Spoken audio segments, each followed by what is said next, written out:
I work with St. Odelia and a number of Catholic schools in the area, about 40 Catholic schools in the Twin Cities and Greater Minnesota.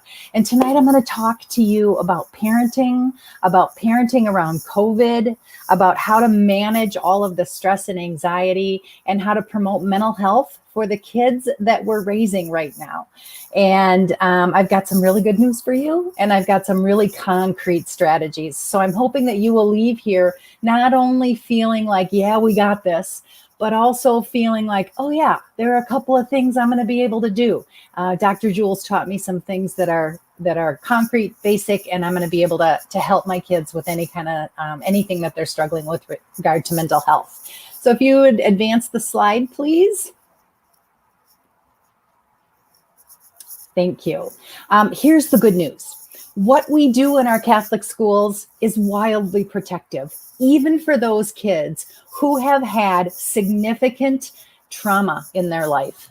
We know that COVID, that the social unrest that we're seeing in our communities, that's created some definitely stressors for all kids, but some trauma for other kids. And we know from the research that the things that help kids, even kids who have had significant trauma, are things we are really good at our little Catholic schools. Structure, for example, connecting with adults, being part of a community, feeling like you're included in your school, having adults around you that are patient, having leadership opportunities. Religious affiliation is a protective factor for kids, even those kids who have experienced significant trauma in their lives.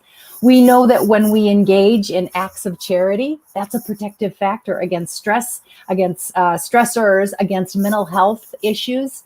We know that when our teachers recognize the small successes that our kids have, we know that when parents recognize small successes with kids, we know that when they connect to peers, when they feel useful to others, and when they feel competent in what they do, those are some wildly protective factors. And we do these things really well in our Catholic schools. Next slide, please.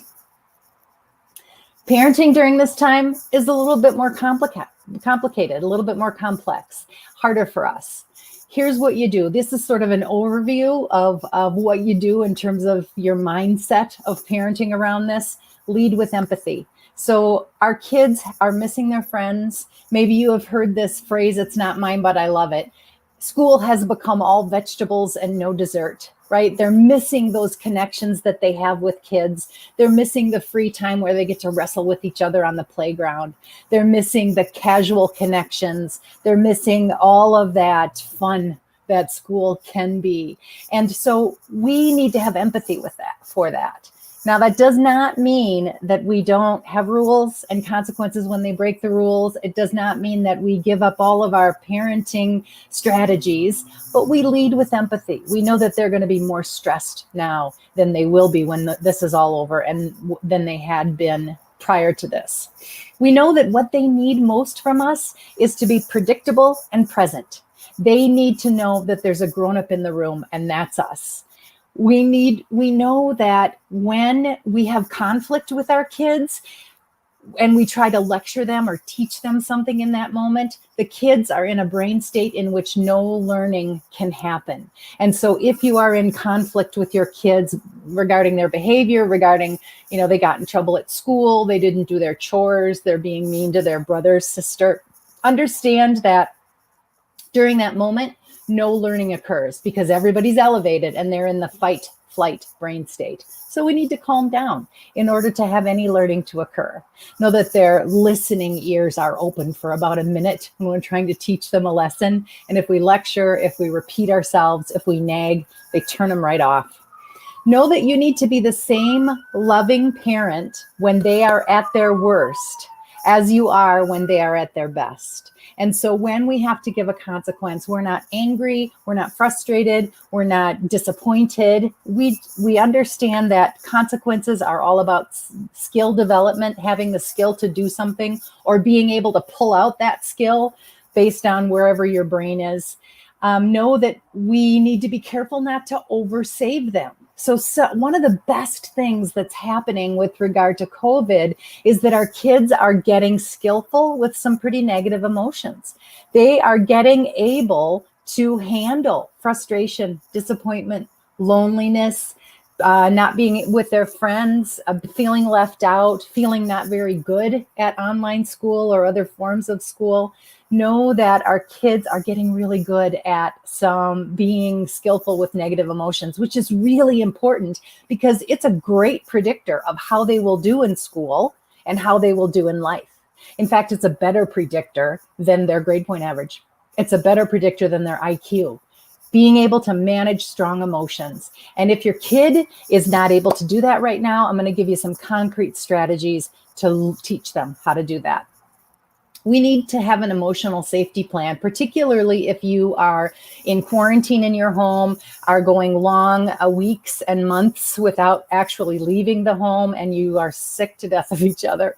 So we need to have an emotional safety plan. In other words, when they are on our last nerve, when we have no more patience for them, what are we going to do to manage ourselves? And that's the plan that we enact in order to keep that relationship with our kids strong and loving. We need to take care of ourselves. And so I always introduce this concept of parenting later.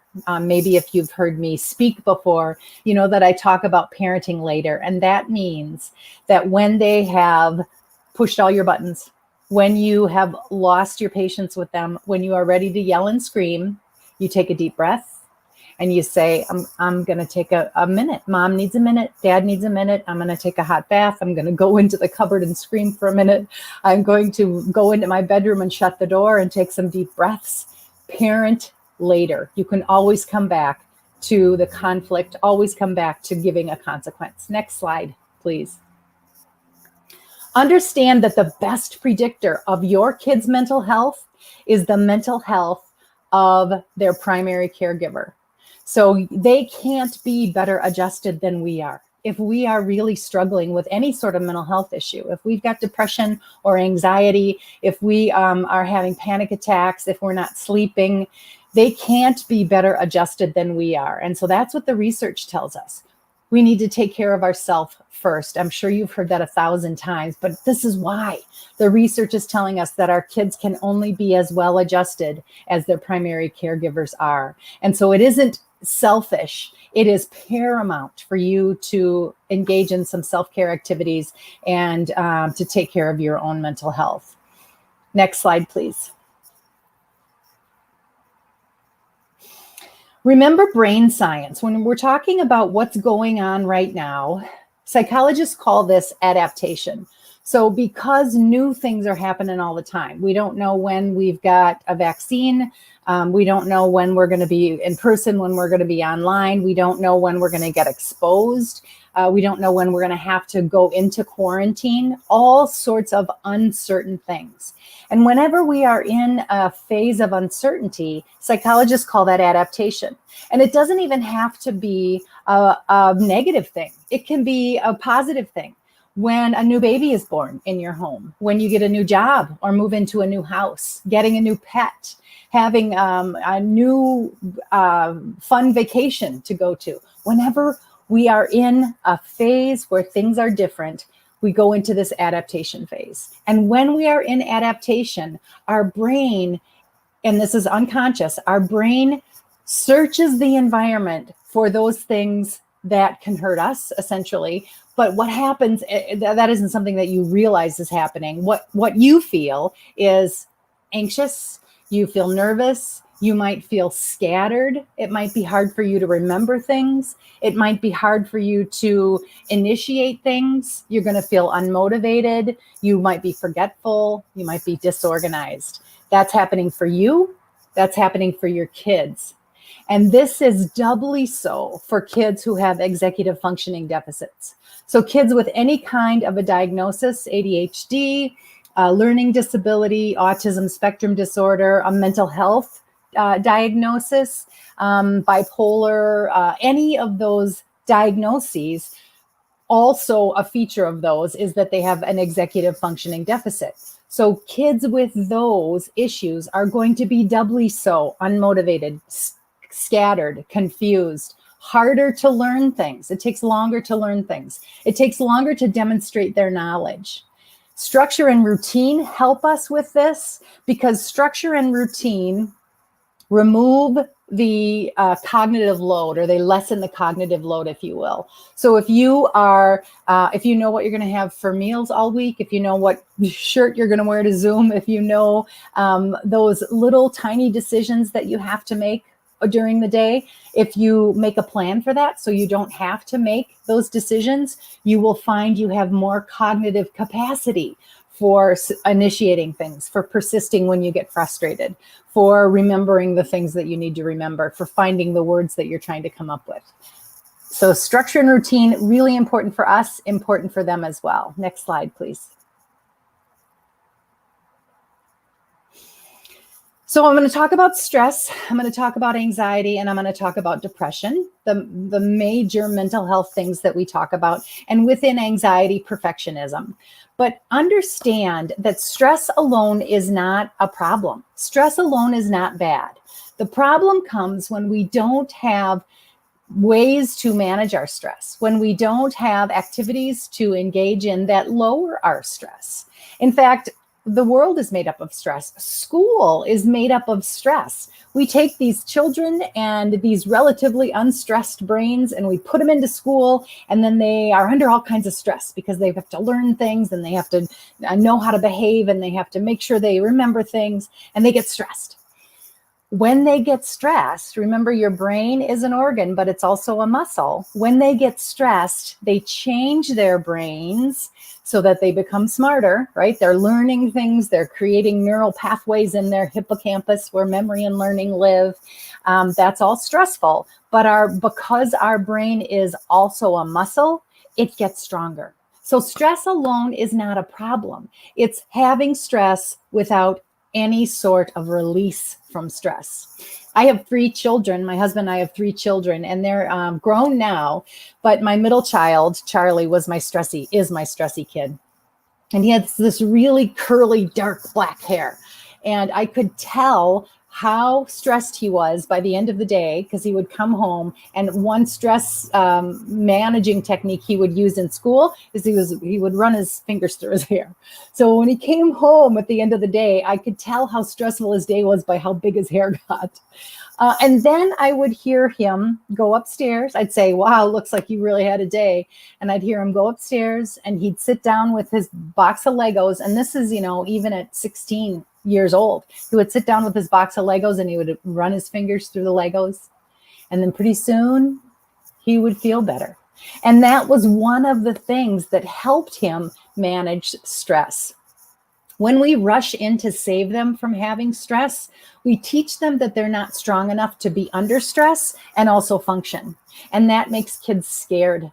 And that creates anxiety for kids. So when you know your kid is under stress, you say, oh, wow, looks like you're under stress. Let's talk about some things that help you feel less stressed. And then let's participate in that for a few minutes, because we know that stress is making your brain stronger. So you can handle the stress. You just need to figure out some ways to manage it so it doesn't overwhelm you. So be careful not to rush in and save your kids when they're under stress. Sometimes we'll notice our kid is under stress and we'll say, oh, you don't have to do your chores because it looks like you're under too much stress, right?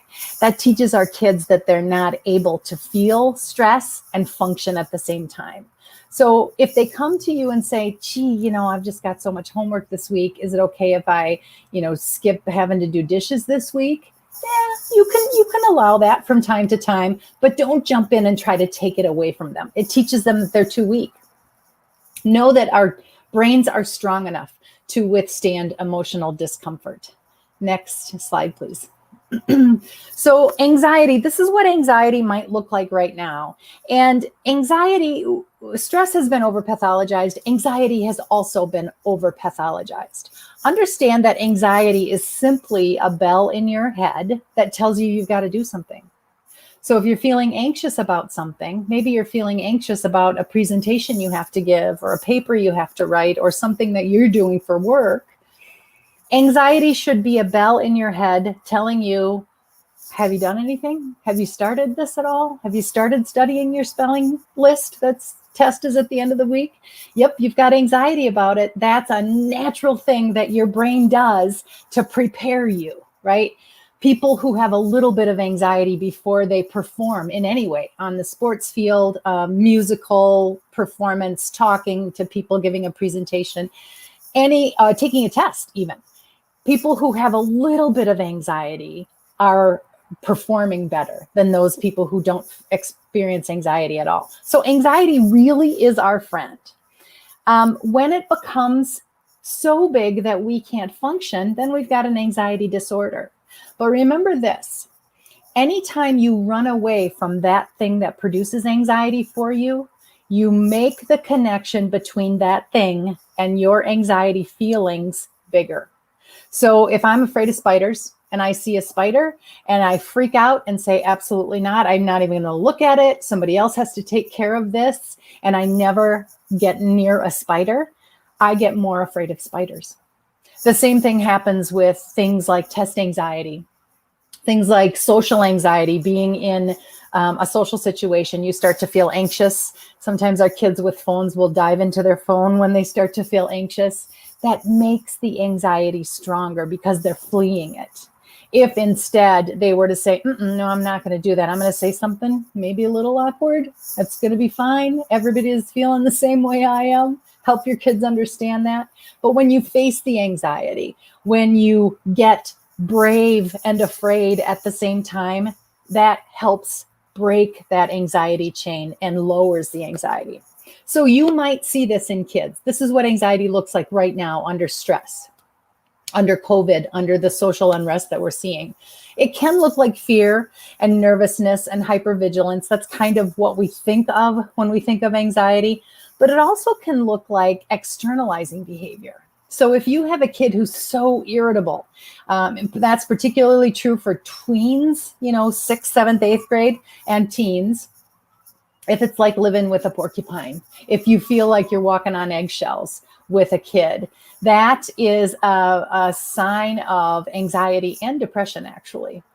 Anger. Anxiety can look like anger. It can look like impulsiveness. It can look like refusal, kids who refuse to do something. Disrespect can be anxiety. Getting stuck and not being able to move through can be anxiety, and avoiding things can be anxiety. Next slide, please. Here's what depression can look like and depression in COVID. In little kids, it can look anxiety, depression, ADHD, all of those things can look very similar in little kids. So with teens and tweens, it's a feature of anxiety or of depression is irritability, living with porcupine, as I said, aggression, anger, withdrawal, having very rigid emotions. It can look like sadness and withdrawal, but it can also look like these externalizing things. So watching for these things, important, but how do we know? How do we know if it's a problem? We have seen an increase in feelings of sadness, in feelings of anxiousness in kids. That doesn't mean that we necessarily have an increase in depression and anxiety diagnoses. We know that there are more negative emotions floating around out there, but we also know that the more we practice managing negative emotions, the better we get at it. And so how do you tell if it's a problem or not? If these things get better over time. If these things get better with a week or so, then they're probably not having something that would be diagnosable in terms of depression or anxiety. Next slide, please. The other thing I wanted to talk about is perfectionism before I get to this. Perfectionism is not a mental health diagnosis. Perfectionism has roots in anxiety, and sometimes we think about perfectionism with a little bit of pride almost. Like I will have parents say to me, oh, my kid is a perfectionist just like me. Almost like I'm striving, right? I do so much striving and I'm such a perfectionist. But the truth is perfectionism is low self-esteem and low self-regard disguised as high standards. So if you have a perfectionistic kid, they probably are struggling with some self-esteem issues. And so perfectionism is a good reason to get a little outside therapy, to go to the counselor at school, because we don't want to feed that. I do a whole talk on perfectionism in particular, but we don't want to feed it. I'll just leave it at that. I love this acronym because it helps us and it helps our kids. When you are having parenting moment with your kid, if you are having conflict in your home and with your kids, understand that if anybody is experiencing one of these symptoms, and this is the acronym we use is HALT, right? That means stop, don't do anything. If you're hungry, angry, lonely, or tired, your reaction to your kid is going to be worse. You're very likely to make some parenting mistakes. If your kid is hungry, angry, lonely, or tired, their reaction to whatever disappointment, frustration, whatever's happening is going to be bigger. And so knowing that taking care of these things before you interact will really help. Know that when you parent from a place of, I'm the adult in the room, I'm calm, I've taken care of myself reasonably well, then the parenting is reassuring for our kids. It helps them know that there's somebody in charge and that they can be not completely on their game, and it's going to be okay because somebody else is in charge. Next slide, please. So, as I said before, when you are feeling when you're feeling disorganized, when you're feeling like you can't remember things, when you feel like you can't find the word that you're trying to find, when you can't initiate something or persist with something, all of those things are a feature of what's going on right now, the stressors in our environment, the adaptation phase as new things happen every day. And so it's really important for us to take care of ourselves. So if you're feeling these things, it doesn't mean you're going crazy. It doesn't mean that that this will persist. Pardon me. It doesn't mean that this will last. It means that you are going through, what psychologists call the adaptation phase. And these are things that you should expect to be feeling right now. So don't worry so much if that's happening for you. Next slide, please. Here are some concrete, simple things that you can do with your kids, that you can do for yourself, that will promote mental health, that will promote calming down anxiety, that will promote dealing with stress. And these are all based on neuroscience. So these are strategies that neuroscientists tell us we need when our brains are in that fight-flight state. So as I said, your brain during adaptation is sort of searching the environment, and it is looking for familiar, pattern, things that you recognize. It is looking for rhythm. It is looking for safety. Brains are always searching pattern, safety, rhythm, recognition, familiarity. They're always searching for that. And in adaptation, we don't typically find that because it's new. Things are new. The environment is new. Even if it's not threatening, it's just new. And so we can provide those things to our brains, which just helps calm that fight-flight response down. One way is called bottom-up processing. And it's called bottom-up processing because your brain develops from the back to the front and from the inside out. And so the most primitive part of your brain is the bottom part of your brain. And that's the part that's searching the environment for familiar, patterned, recognizable, safety, all of that stuff. So we can give it to our brain. And we do that by body-based activities, repetitive movement. That is why exercise works for us so well. Not only does it, get rid of cortisol, which is the stress hormone. Whenever you sweat or cry, you get rid of cortisol. But not only does it get rid of cortisol, but also provides to our brain that pattern, predictable, rhythmic movement that it recognizes and makes it calm down. Maybe you have been in a situation like maybe you have to clean the kitchen and you're super crabby and the kitchen is a mess and your kids are driving you crazy and you don't want to cook dinner again. But the kitchen's got to be clean. So you turn on some music and you start cleaning the kitchen and pretty soon you feel pretty good. It is that part of the brain that is recognizing that pattern in the music. It is probably some other brain chemicals being excreted when maybe it triggers a memory or something pleasant like that. And then when you complete the cleaning of the kitchen, you get a happy shot of dopamine, which is the happy brain chemical that we get when we complete a task. So bottom-up processing, any kind of rhythmic movement, sports, singing, dancing, humming, any kind of mindfulness, martial arts, walking your pet, touching your pet, like petting your pet is really helpful for this. Know that you need 30 minutes a day, plus frequent short moments of bottom-up processing strategies in order to calm down a brain that's stressed out. We need to connect and collaborate with each other more now than ever before. And because most of the way that we are connecting with people these days is through screens. And being on screens, maybe you've heard about Zoom fatigue. It's a real thing.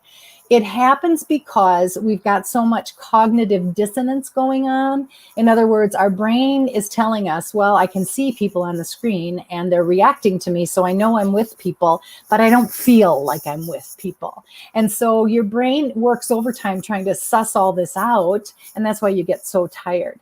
But because we are not connecting with each other as much as we used to be able to do, we need to connect with keep our close people closer. So if you call your mother once a week, call her twice a week. If you talk to your cousin or your sister, once a month, do it, 3 times a month or something like that. More connection, especially if it's only over the phone or on screens, more connection with your close circle, and then expand your outer circle. Call up that friend from college that you haven't talked to, that friend that you were on a committee with one time that you really liked and made you laugh. Make more connections. We need more connections, more collaboration, more consultation. And if you are an educator, this is doubly true, because not only has school become all vegetables and no dessert for kids, it's become that way for educators too, because we don't get to hang out with our friends. We didn't go into education to be talking to a screen all day. We need to be with people. And so expanding your outer circle, keeping your inner circle close. Next slide, please. Other activities that you can do to address your emotional well-being, to keep yourself mentally healthy. Again, these are all based in neuroscience. Top-down processing. And top-down processing is a little bit harder to get to when we are in that fight-flight place. So when you're feeling super anxious and you're feeling scattered and you're feeling disorganized and you're feeling it's hard to persist or initiate or keep your attention on anything, top-down processing, not so helpful. You need the bottom-up stuff first. But top-down processing essentially is what you do when you go into therapy. It's positive self-talk. It is coaching yourself, essentially. I can get through this. This is going to be okay. I've done this before. I can do a little bit and do the rest later. Giving yourself instruction, having self-compassion, starting from a place of, I'm killing this, right? When you're taking care of yourself, I want you to celebrate every little thing that you do to take care of yourself. When I came back to school in the fall, after having, been in quarantine with COVID like everybody else, I noticed that I put on my pants from my work pants, and I noticed that I put on about 10 pounds of resilience. Yay me, right? So self-compassion with that, rather than beating myself up, rather than telling myself I'm not doing, the pandemic right. Celebrating any little success that you have. That's what top-down processing is. And again, it's talking about your brain, right? Those noticing self-talk comes in the higher order cognitive functioning part of your brain, essentially.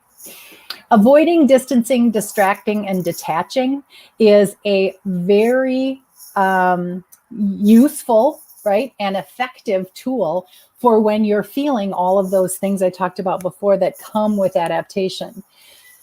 I've been watching this crazy show called Alone. Have you seen this? It's a reality show, and I have no interest in hunting or fishing or camping, but they take people and they drop them off in the middle of Mongolia, and they've got to, fend for themselves. They've got to hunt and fish and figure out how to take care of themselves.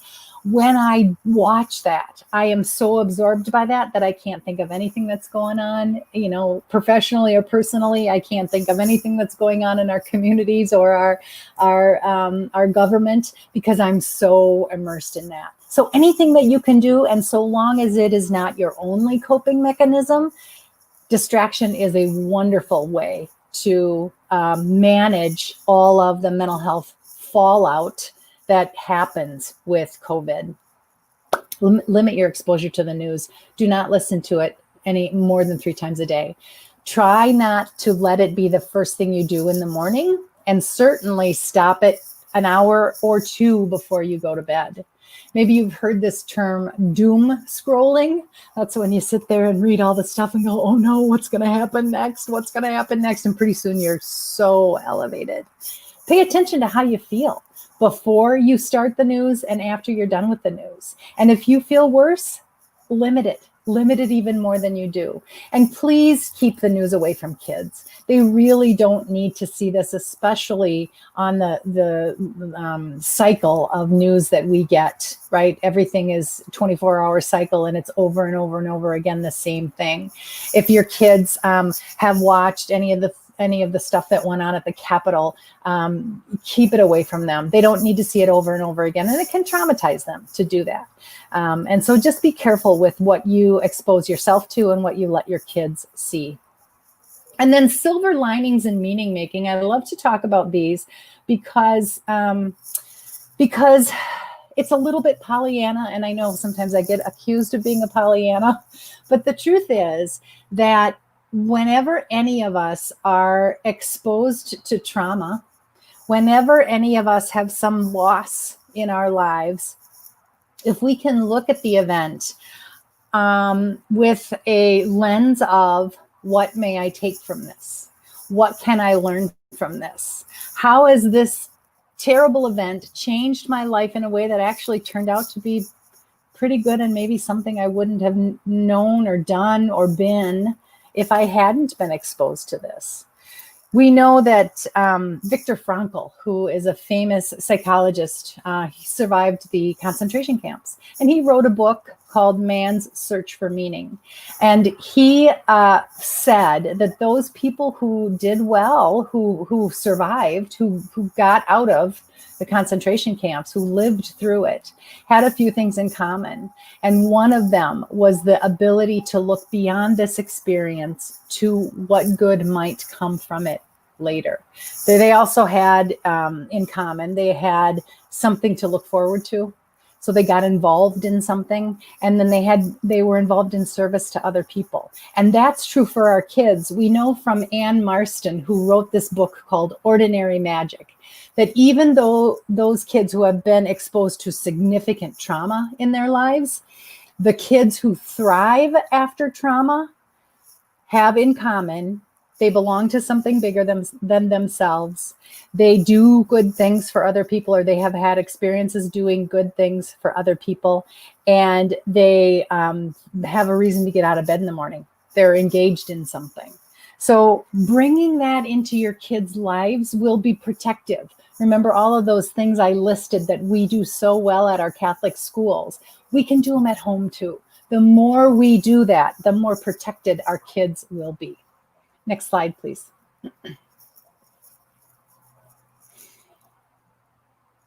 I already talked about a little bit about structures, routines, and rituals. Our kids need this, right? So if your house is chaos and you're not having structure, routine, and ritual, you'll have more problems parenting around this, and our kids will have a harder time with their mental health. So they give us a sense of control and predictability. That's what our brains want to do. They want to control things, especially when things feel out of control. They need boundaries and limits. So we need boundaries and limits in our work life. You know, sometimes when we feel out of control, we dive into our work life, but our kids need boundaries and limits. Remember, I said lead with empathy, right? Be empathic with the stuff that your kids are going through right now, but do not call off boundaries.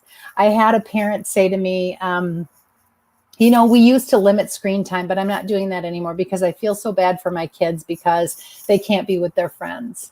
And when we take away the boundaries for kids, they feel unsure and unsafe. They need us to continue to be strong parents with boundaries, with rules, and with consequences, even during this time. Now, that doesn't mean you can't lighten it up a little. Of course, if your kids are remote for any length of time, yeah, they get a little bit more screen time to talk to friends, right? But it's not all bets are off, right? Be certain in your decisions, even if you make a decision that maybe isn't, you know, sometimes we make a decision to punish a kid because we think they're lying to us and it turns out they weren't lying. It's okay. It's okay to give a consequence to a kid that has lied to you in the past. You think they're lying, you give them a consequence, and then you find out that they weren't lying to you. That's okay, because close to the line is over the line, right? If you have lied to me in the past and I don't believe you this time, that's not on me, that's on you. You've lied to me in the past, and it takes time to bring back that sort of trust. And so even if a kid gets punished for something that they didn't do, they learn a good lesson from it.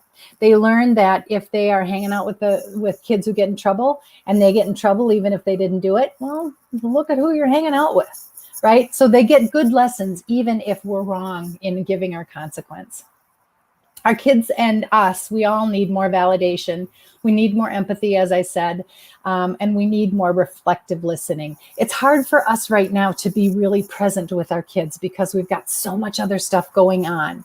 If you find that your house has become really negative, that kids, that you feel like your only interaction with your kids is correcting them, nagging them, telling them what they did wrong, then that means you're not paying enough attention to when they do things right. And this is more than just catching them being good. It is thinking about the things that you love about your kid and speaking to them about that. It is, you know, when they're engaged in neutral behavior, say, you know what, I was just thinking the other day about the way you helped your sister on with her coat. And it was just a little thing, but it really made me go, wow, this kid, A, is growing up, and B, he cares so much for his sister. And that just made me really happy. So bringing more of those sorts of things into your home, into the world of your children, if you find that your house is becoming negative. Next slide, please. So stress is contagious. So when we feel stress, our kids feel stressed. So we got to calm ourselves first. But so are connections. So are calmness and kindness and compassion. So if you're feeling helpless, do a little something to help somebody else. Send an encouraging message, and our kids can do this too. Send messages to kids or to people in nursing homes. Donate to a charity, comfort somebody, volunteer for something. When we do these things, it helps calm down the stress response in our own bodies. Next slide, please. Here is this, and if you take nothing else home today, if you don't remember one thing that I said, remember this. We know that kids who have more words around emotion are less anxious and depressed. Kids who have more words around emotion are more skillful with emotion. In psychology, we say name it to tame it. So just talking about emotion makes you more skillful with emotion. We have about 2,000 words in the English language to describe emotion. How many do you use? Adults use 10 to 15. Kids use 3 to 5. Building their emotional vocabulary, helping them say more words around emotion will help them become more skilled with emotion. And we know that kids who are skilled with emotion in first and second grade, the kids who can name more words around emotion in first and second grade are less anxious and depressed in sixth and seventh grade. We also know there was just new research that came out about this, which is very exciting. These are school age kids who were able to understand, to label, to recognize, to regulate, to express emotion, are kids who do better in school and in life and in relationships and in college and as grown-ups.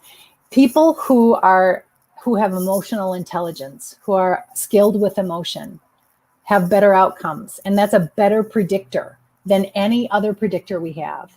So how skilled you are with your emotions is a better predictor of how you will do in school than your IQ, than your class rank, than your popularity, than how many sports you were in.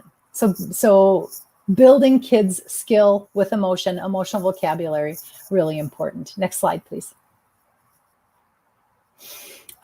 These are the 7 experiences in childhood that predict positive mental health and relationships, relational health in adulthood. And this is a really recent 2019 Journal of the American Medical Association. And I think what's really important about this list is what it doesn't say.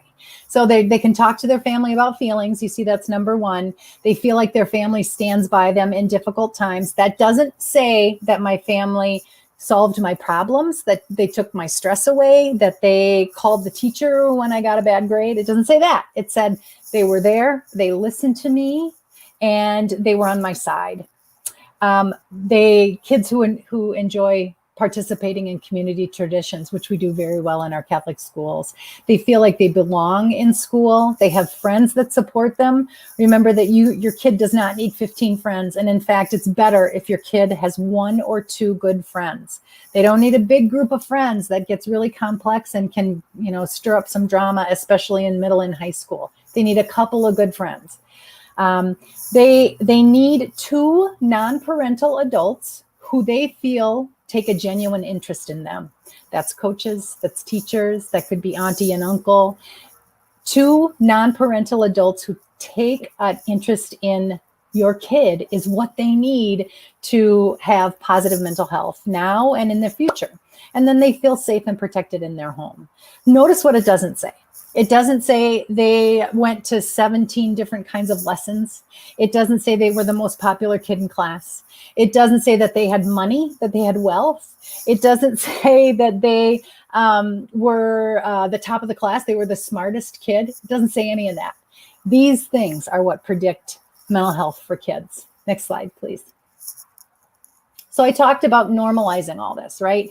Anxiety is normal. Stress is normal. Sadness is normal. When do we know if it's a problem? How do we know if this is something I really need to seek help about? Know that it is easier to find help right now than it ever has been before, because the rules actually have been made easier in terms of providing telehealth to people. So it's easier to find somebody now than it ever has been before. Lots of kids who are anxious to go to see somebody do better when they can do it on the screen because they're at home and they feel safe. But here's when to seek help. When you got to talk to somebody outside of the school counselor or the teacher or just you. Anytime your kid says anything about thoughts, words, actions, anything that is a threat of self-harm. I wish I was never born. I wish I was dead. I wish I wouldn't wake up in the morning. I would like to go to heaven with grandpa. Any of that sort of thing is good. Now, that doesn't mean that they're suicidal. It does mean, though, that it has reached a level that you really need to seek help outside of home.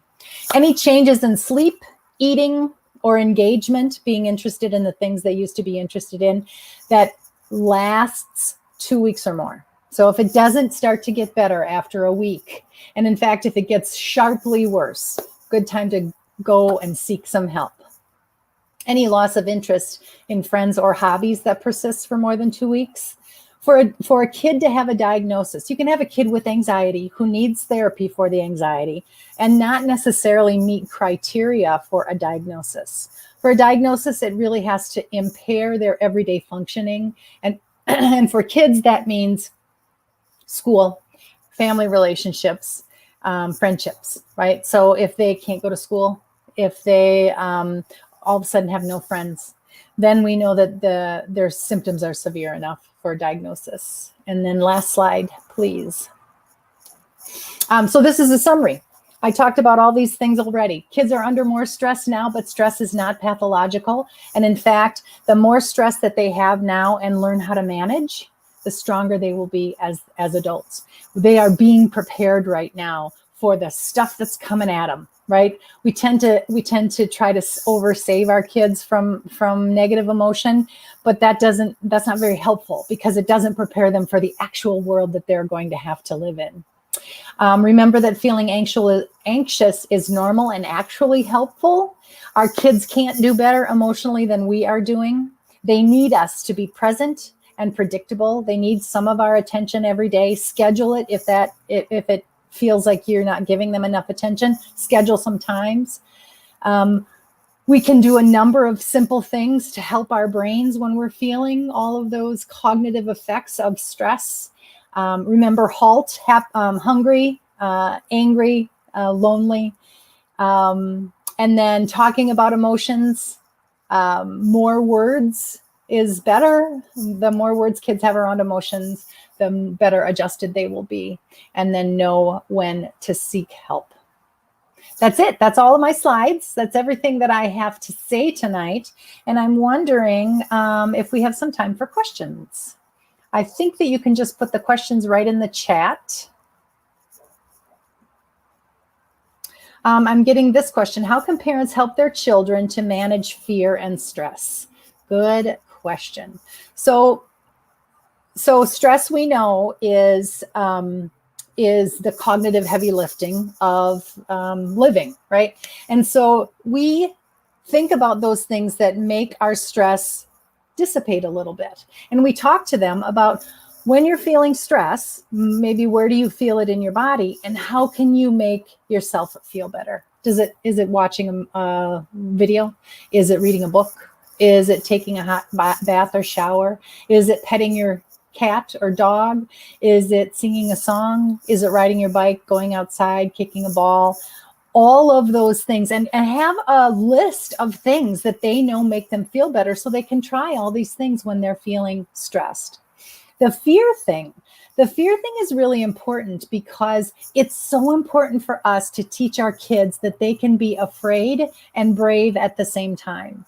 We tend to think of emotions on one continuum, right? You're happy and content, or you're terrified and angry and sad and depressed. And the truth is, it isn't one continuum. In fact, they're separate.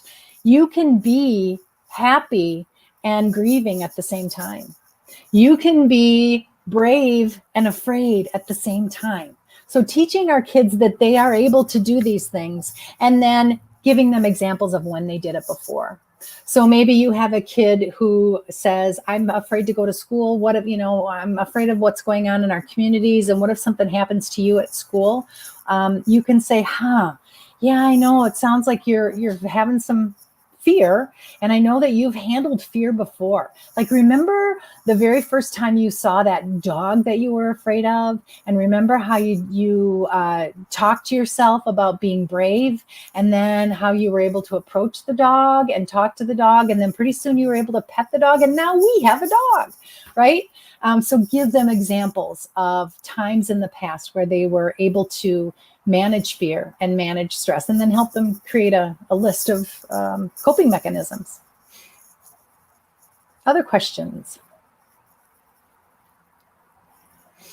You talked about HALT from a parent perspective. How do we help our kids with that stress? How do I help our kids with that stress between siblings? So, I mean, giving them this acronym, right? It works for you. It works for them too. So when they come home, if they're in, in-person school, when they come home, they're going to be, hungry, angry, tired, lonely.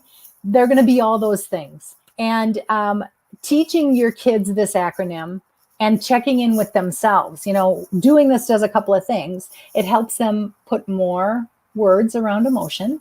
It helps them understand that sometimes our emotions most times our emotions impact our behavior. So when we are feeling hungry, angry, lonely, or tired, our behavior is probably not going to be the best, and we might get in trouble. So let's check in with ourselves and figure out if I'm hungry or angry or lonely or tired. And if I am, let's take care of those emotions first, and then I will engage with my brother or sister. If it's too late and they're already engaging in a big unhelpful way in your home, then everybody separates. And moms and dad are not mad. You understand that this is coming from a biology basis, right? They're feeling these feelings because their physical systems are overwhelmed, and they just need time out. Everybody needs to go to their room, take some deep breaths, have a snack, pet their dog, do engage in something that makes them feel better. I see we're at 7:40, which was my cutoff time. And so I will close tonight by saying thank you so much for your attention. Thank you I know that this time of parenting is unbelievably difficult, unbelievably stressful. And so the most important thing that you can do is to take care of yourself. And that means having all of these emotional resources for yourself. That means putting yourself first before your kids. That means when you feel like you're on the precipice, when you're at the edge of what you can tolerate, you take a step back and you calm yourself down. Thank you so much for your attention tonight. It has been my pleasure to talk to you. Please take good care. Be well.